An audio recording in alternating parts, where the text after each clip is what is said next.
What's up, guys? This is Weston Zink, and I am your host here at the Self-Actualized Man.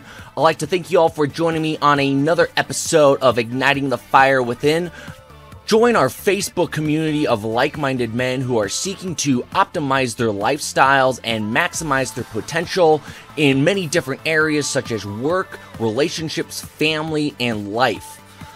Also, I am testing out new audio equipment. I just picked up myself a microphone, so I'm wearing these big goofy headphones. So give me any feedback on the audio quality in the comments below. I'd greatly appreciate that.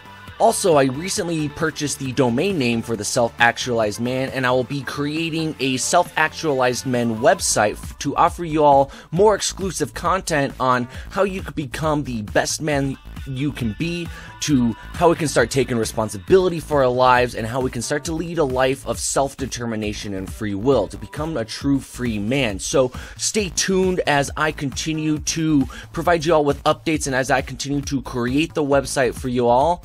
And also, of course, I always appreciate any feedback, comments, questions, concerns, or personal stories that you would like to for me to address or to share on the Self-Actualized Man. So feel free to either leave those concerns in the comments below, or also you can email me privately at theselfactualizedman360@gmail.com. And of course, I will keep all of your information confidential. I won't spam your email. I won't share your information with anybody else. This is just a conversation between you and I. So, as you guys can all tell by the title of this podcast, I'm going to talk about the worst breakup I've ever experienced in my life. Now, I just want to forewarn you all that this story is chocked full a lot of blue pill beta male mentality, and I'll admit, man, that's just who I was at that point in time in my life. So you're definitely going to see it. Definitely enjoy good laughs at my mistakes. I know I can laugh a little bit more humorously at it about now than I was able to previously. So in this podcast, as we go through my worst breakup with a woman by the name of B, I'm definitely going to point out to y'all a lot of mistakes that I think that I have made in the relationship, as well as the lessons and wisdom that I have learned from going through those mistakes and going through some other work that has definitely led to much better outcomes in my life.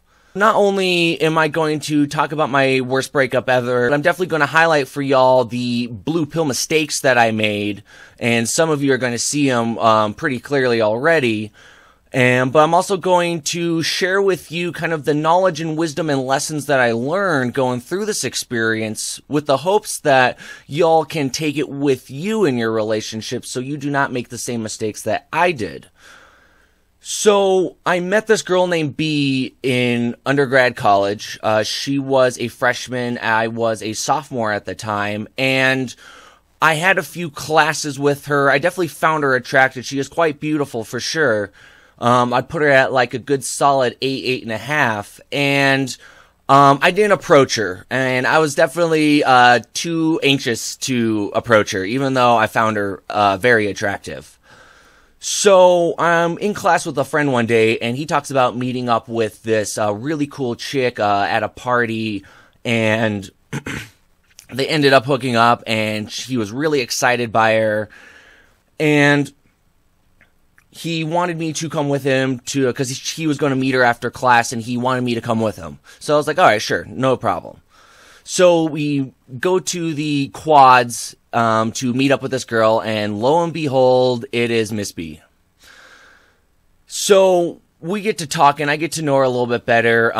Because she would move from out of state, she didn't have a lot of relationships established at the time, so she started socializing with my groups of friends. So, I'd see her at parties, from time to time. I'd see her every now and then between classes, sometimes in class. But again, I never really approached her. I never really, went up to her and really spit some game at her, so to speak. So one evening, she's drunk, and I go over to my friend's house. So they've been partying all night. I, of course, been studying, which is why I was the only one who graduated. So stay in school, guys. And she needed a ride home. So I said, all right, I haven't been drinking. I'll take you home. So before I take her home, this very same friend approaches me and was really adamant about me not hooking up with her. He was pretty adamant about that, to the point of going a little neurotic, in my opinion. Anyways, she wanted to hook up, and we did, and it was fantastic. I had a wonderful night. I even found $10 the next morning on my way back to my car, so it was a wonderful night. And after that, nothing happened. I didn't pursue. Nothing happened much after that. And she ended up dating this other guy. And she dated this guy for about a year and a half or so. Well, one time, I hear down the grapevine that she's broken up with this guy. And now that she is single and willing to mingle. So I would see her every now and then, again, continue to see her at parties, but I wouldn't approach, I wouldn't come up to her, I wouldn't really flirt with her, so to speak, and, because, I was blue pill beta, man, I had approach anxiety. So, anyways, one night, we were all drinking, and, my friends wanted to go, they're like, hey, let's go, play some Halo, smoke some weed, and I was like, hell yeah, that sounds like fun. And she leans over and whispers in my ear that she wanted me to stay. Now, again, in classic beta male form, I froze like a deer in the headlights. I didn't really know what to do. A lot of things were running right through my head. I was wondering, cause these friends had a crush on her, what they were gonna think.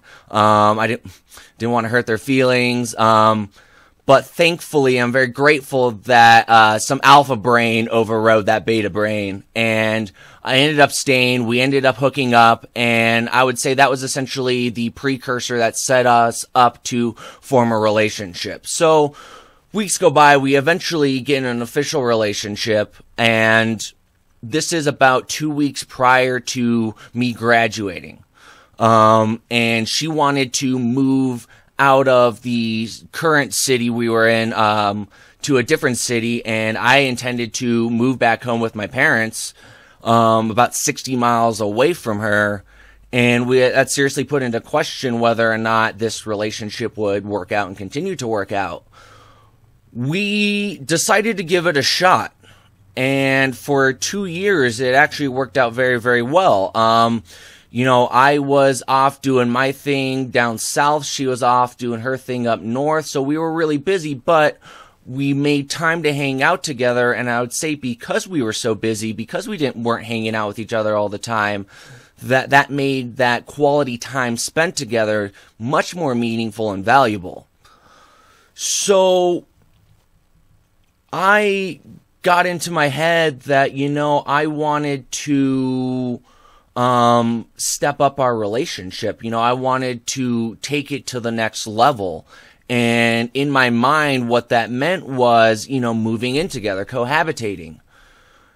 And she was game. It did require her to move down where I was at, 60 miles away from her work, because I started to attend graduate school at the time, to get my master's in counseling psychology. So she was a little hesitant at first, but she initially agreed. We found a house together and we moved in. Now, I went into this situation with the mentality of what I learned it meant to be a good man in a relationship with a woman. And my understanding of that was, a good domestic partner, which is what I wanted to be the best of. I will cook, clean, I will, take care of her dog, I will do laundry, I'll do all these things around the house because that's what it means to be a good boyfriend. That's what it means, of course, to be good husband material. And as y'all red-pilled men know, that is definitely not wholly correct. So that was the mentality of what I was going into, based on what I have learned about women in the past from my parents, from society, from the media. And I wanted to, also prove to her that I was better than all those other boyfriends, that I was the best choice that she could make. And I was kind of the only choice because I was the best choice. So this is where I entered it. This is the mentality that I entered into this cohabitation decision. And things were relatively good for a few weeks, but they definitely started to gradually erode. Now, like I said previously, I started to attend graduate school for counseling psychology, and school in general can be really challenging, especially if you're working full time, and graduate school is even more challenging. So I had a very full plate. I'm starting on this new career path, this new life path, and I'm doing that which I really, really want to do, which I really have a passion for, doing therapy. She, on the other hand, got a new position as a manager at the restaurant she was working at previously. So that also required her. That was kind of a huge life transition or career transition for her. Now, she started to, she was previously working maybe I'd say 8 to 10 hours a day, but that started to increase to, 12 hours, 14 hours, 16 hours, and even sometimes 18-hour shifts a day. So right off the bat, these kind of life events that were happening to us individually started to kind of create a wedge in our relationship. And a lot of this will start to make more sense as I go forward. So our relationship starts to gradually deteriorate. At the time, I was absolutely clueless to what was going on. I have to admit, I would say that I was in a degree of denial about what was going on, the problems in our relationship. And I definitely suppressed a lot of the emotions that were coming up, particularly the fear and the hurt, as a result. And that started to really have a destabilizing effect in my life. So I was really disengaged in school and work. I would show up to school and work late. I would sleep during class. I would turn in homework assignments late. I would sometimes miss class, which in grad school you cannot do. And also, I was starting to be really bitter and resentful at work, which in the context of being a therapist, is quite opposite of what that work really entails. So this became severe enough to where my supervisor actually dragged me into her office at the time and asked me straight up what the hell is going on. She was really concerned. I seemed really off. I really seemed off balance, and I was. And also I had teachers express their concern, say, Weston, you seem like really kind of disengaged and distant, and, what is going on? Is everything okay?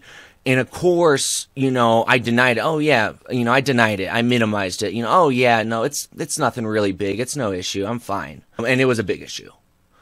So the first kind of sign that came out is we were having lunch. B and I were having lunch one day, and she made mention that she is not happy in our relationship. Now, as embarrassed as I am to admit this to y'all, I groveled and cried when she said that. I felt swept by this mass panic that just paralyzed my body, and I started to cry in the middle of a restaurant, or tear up at least. I started to grovel and beg her not to leave, that we can work this out, that, I can fix it, I can change whatever I need to change in order for us to improve this relationship. And I'd have to say it was an effort in futility in the end, and it really just bought me a few more months of time.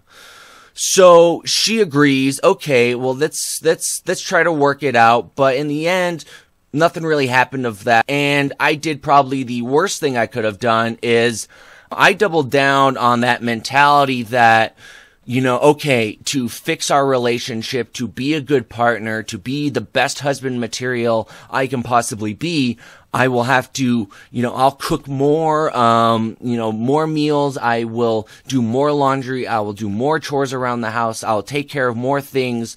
And my belief in that is if I do these things, that will free up more time for us to spend more time for us to spend together. Because something that was high value to me at the time is spending quality time with each other. It's something that I value in a relationship.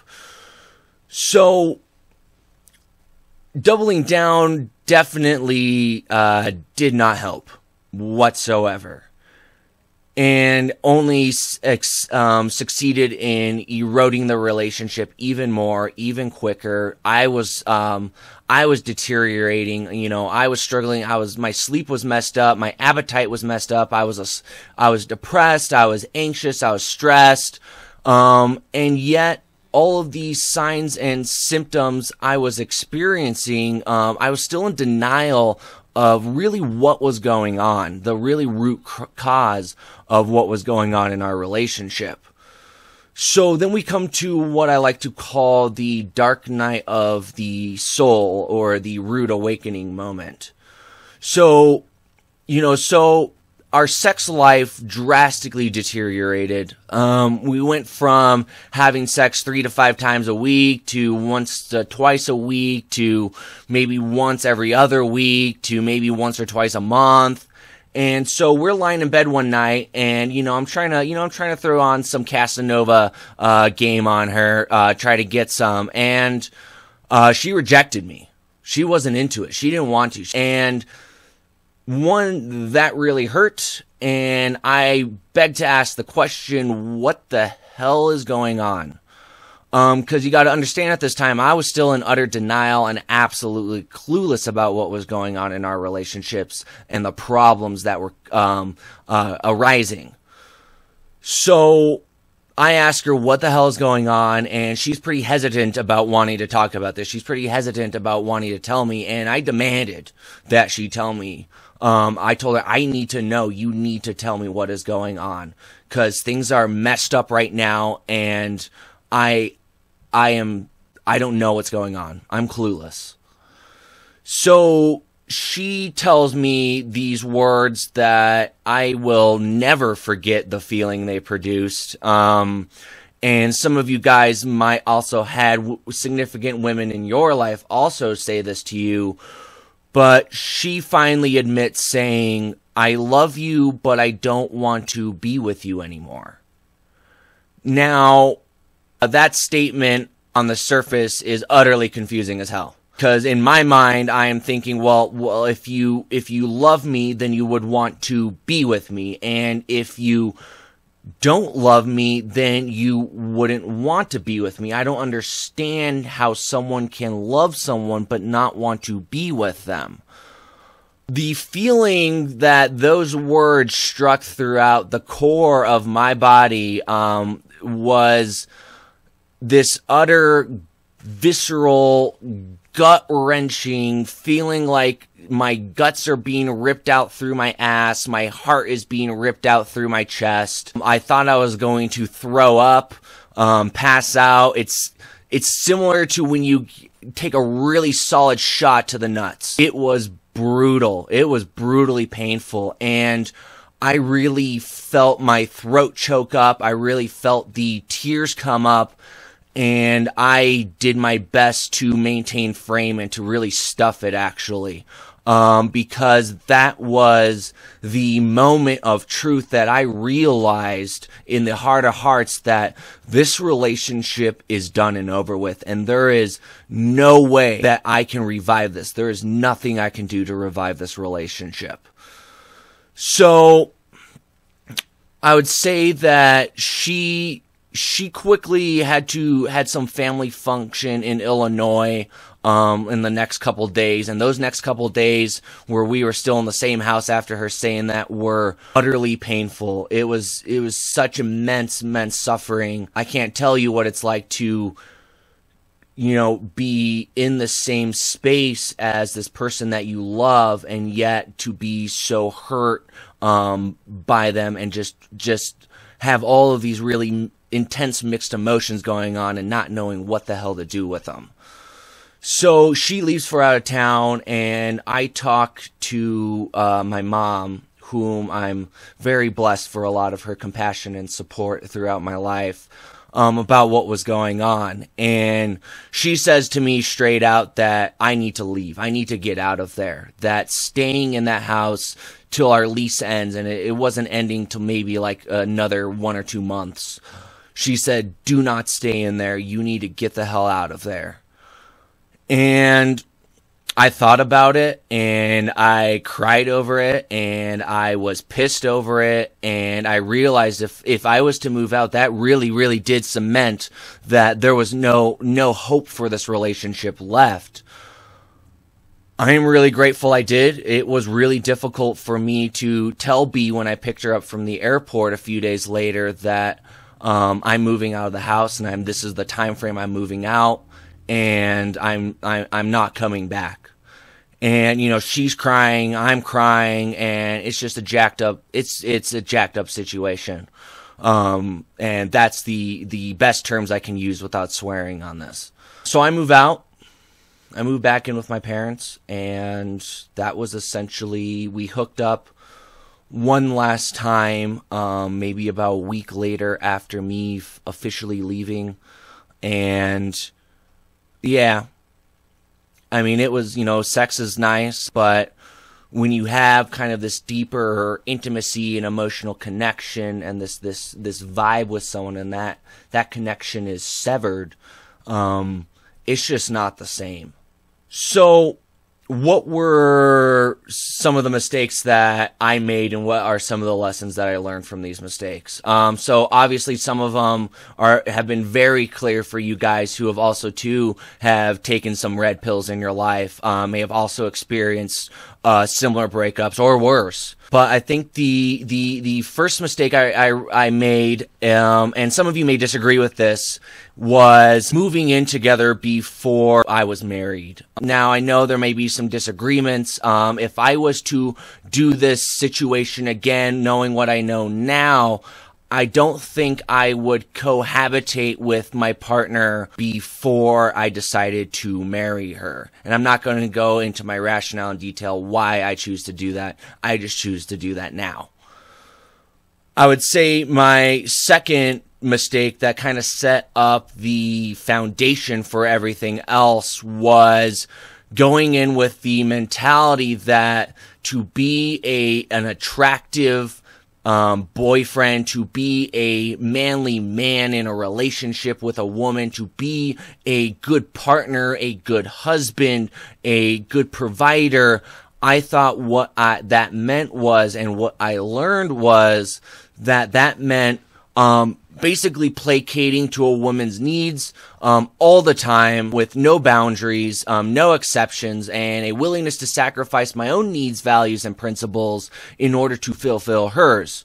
Also, I realized that while I think it's beneficial for couples to have a certain degree of shared responsibilities with domestic house chores, you know, like cooking and cleaning, you know, while I like to do that because I think it's an important skill for men and people to learn in general, I would definitely cite that more as a feminine chore. You know, for me, fixing stuff that's broken, mowing the lawn, taking the trash out, like, to me, that's more of a masculine type of chore, and those are the things that I would elect to do. But I think there needs to be kind of a collaborative balance and relationship between these dynamics of, you know, taking care of things at home, basically.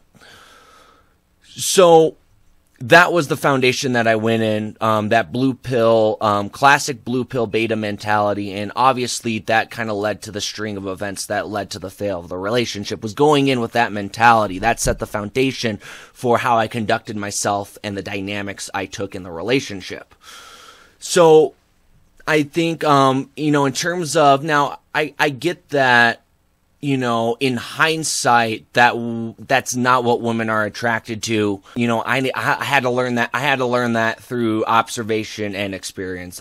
There's no way I could have I wasn't taught that by my father. I wasn't taught that by other masculine men in my life, that kind of more alpha mentality. And that's what women are really attracted to, what really gets them to tingle. I wasn't taught that. So, I think it's definitely important, if you are an awakened red pill man now, is, for the people who are close to you, who are kind of, I would say if they're still blue pill, they're a little harder to reach, kind of like myself. You got to experience some pain in order to kind of have a realization of what's going on. But if you know purple pill guys in your life, man, definitely get them this knowledge. At least plant the seed. They are the ones who are responsible for watering that seed, but I view at least as my responsibility to my friends who are kind of that teetering purple pill. It's my responsibility to at least plant that seed for them, because I care about them.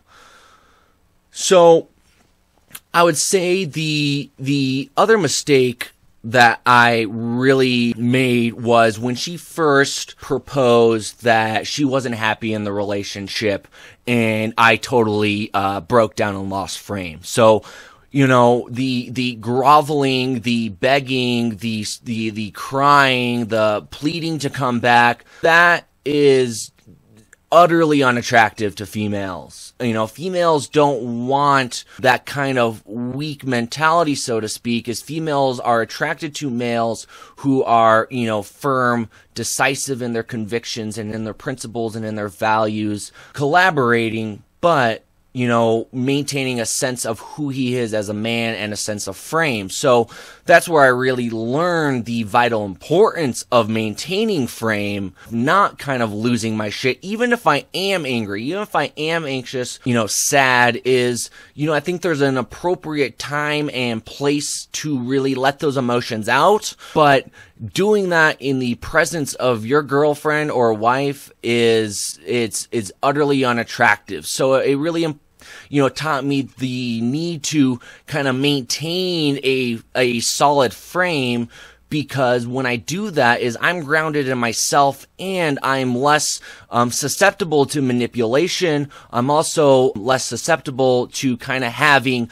my emotional brain and the man downstairs hijack my logic, reasoning, and ability to think.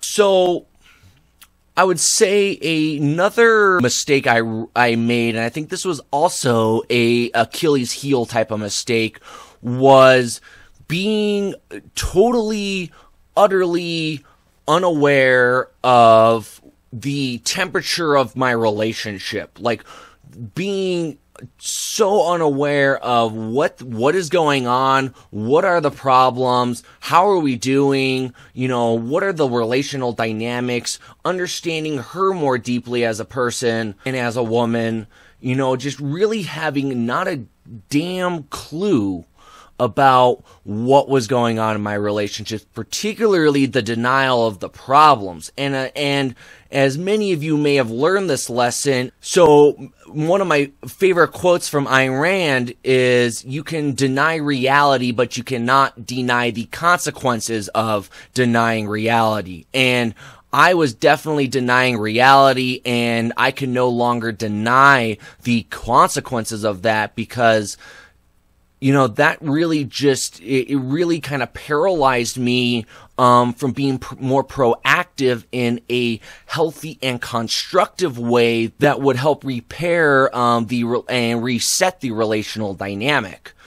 So, lesson for all you guys out there is, man, you guys need to be well aware of your girl. You need to be well aware of kind of who she is, personality-wise, her strengths, her weaknesses, certain elements about her past. Always a word of caution about digging into the past. But also, really, you need to be aware of what's going on in your relationships, what's working, what's not working, and when you kind of come up against things that are not working, especially things that are really not working, is you need to really tend to those with a lot of nurturing care and not just neglect them and think that, well, if I don't pay attention to it, if it's out of sight, out of mind, that this problem is just going to magically disappear, because you're going to wake up to a really harsh reality. And by the way, this is true for many other things. You're going to wake up to a reality punching you square in the face and knocking you down. I would say the last mistake that I realized now in hindsight that I made in my relationship with B was I let the fire go out in our hearts, so to speak.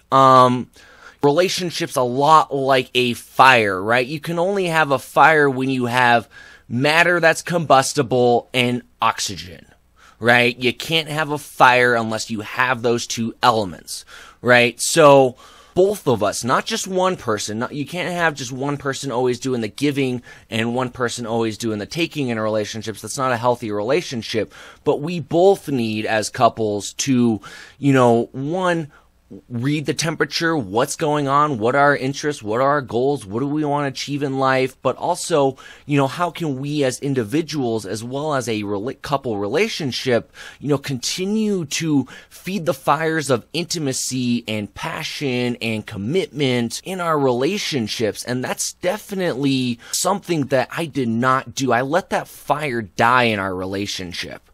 And I think a lot of that was, both of us were really exhausted. We were working a lot. So the time we spent together going for a walk in a field or watching Netflix or movies or, nothing that was really exciting, that was really fun, that really fired the passion in both of our hearts. Not feeding the fire of your relationship, not doing things that are fun, interesting, exciting, that, puts you out of your comfort zone, put her out of her comfort zone, but also, activities and experiences that bring you closer together. If we don't do these things, if we don't feed this relationship, it will die. The fire of love in our hearts will go out, and either we will break up, which is probably the best thing to do if the fire cannot be rekindled, or we'll kind of have that empty shell of a relationship where, we're married or we're in a relationship, but we're really disengaged. We're really disengaged from each other, and, engaging in each other, talking to each other, exploring with each other. That's how you feed a fire in a relationship. And that's what I did not do. So the last lesson I really learned from all of this is that, there is things that I definitely needed to work on. I definitely had some unresolved, unfinished business, a lot of it from childhood, and I went into my life thinking, I am super aware. I know a lot what's going on in my life. I have a lot of knowledge about what's going on in the world. And, until this relationship really cracked my heart and my ego open, all of this unresolved, unfinished business really came flowing out.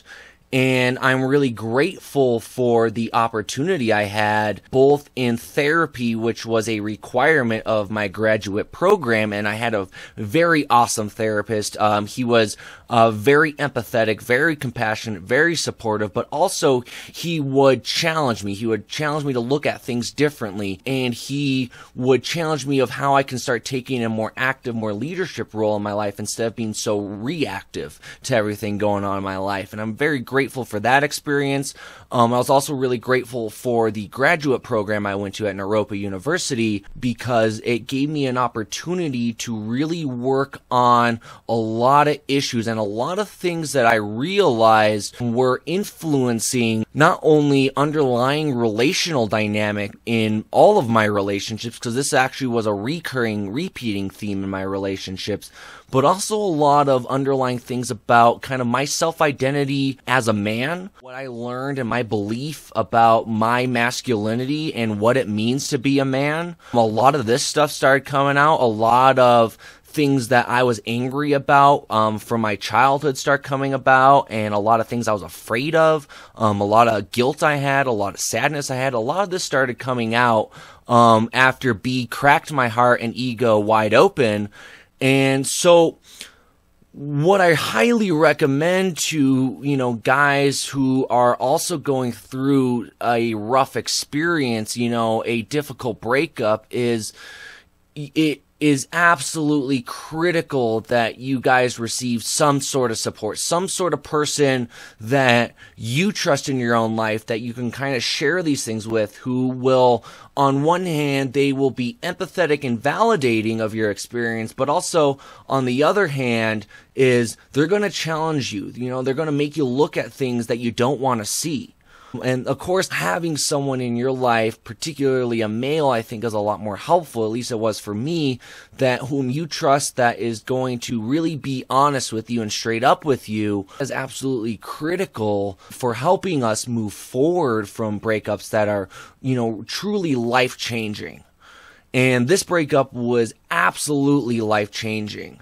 And looking back on it now, I'm absolutely grateful for it. I'm absolutely thankful that B broke up with me because, again, I was a beta male, man. I wasn't going to do it. I was too afraid to break up, even though I was absolutely miserable, even though, the issues going on in our relationship was having a devastating effect on my school, on my life, on my family, on my work. I was willing to tolerate endless suffering, endless sadness, endless regret, endless disappointment to be with this woman.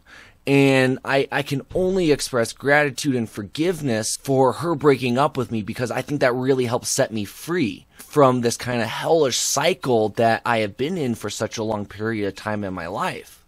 So definitely, there's support out there. The Self-Actualized Man is definitely a way to get some support. You can definitely always email me at the Self-Actualized Man 360. I am willing to definitely answer your questions. If you live in the state of Colorado, I practice psychotherapy. I'm always willing to meet y'all for some actual therapy if it's needed. I definitely do it on a sliding fee scale, but definitely get some help, definitely get some support, definitely get some knowledge for how you can better, be the man that you really deep in your heart want to be, and how can you be the best man you can be in a relationship with a woman, and in a relationship which is symbiotic and collaborative and healthy, and really, brings with a woman who really seeks to bring the best and highest potential out of you, and you seek to bring the best and the highest potential out of her. Those relationships are possible, but they are not easy. They take work, and they take work of both sides. Now, of course, you can't control her. You can only control yourself. You can only seek to improve yourself, and which is why I am grateful for starting this journey with y'all at the Self-Actualized Man, so we can start figuring out ways that we can really be the men that we want to be, how we can really be our best selves in our relationships, in our families, in our communities, in society, and in our lives in general. So I want to thank you all for staying tuned with the worst breakup I've ever been through. Of course, I am always willing to hear personal stories. I'm here willing to answer questions, any comments or concerns. So you can either leave those in the comments below, or feel free to, again, DM me at the Self-Actualized Man 360 at gmail.com. And also, don't forget to join our Facebook community of men who are stepping into the arena to become the best men that they can be in their lives, in business, in family, in relationships, and in the world. And you can find that on Facebook at The Self-Actualized Man. And again, as I mentioned in the intro, I'm looking forward to providing y'all with more exclusive content as I create the Self-Actualized Man website. And as I start to get online, I'm pretty new to all this, so I definitely always appreciate any feedback, any criticism, positive or negative. I want to hear it. And you can, again, either send that to me in a direct message, or you can also leave that in the comments below. So take care, guys. I look forward to speaking to y'all soon. Stay strong out there. And man, if you're going through a breakup, just remember it's not the end of the world. And it can get a lot better and a lot worse depending on what you as a man choose to do about it. Stay classy, brothers. Peace.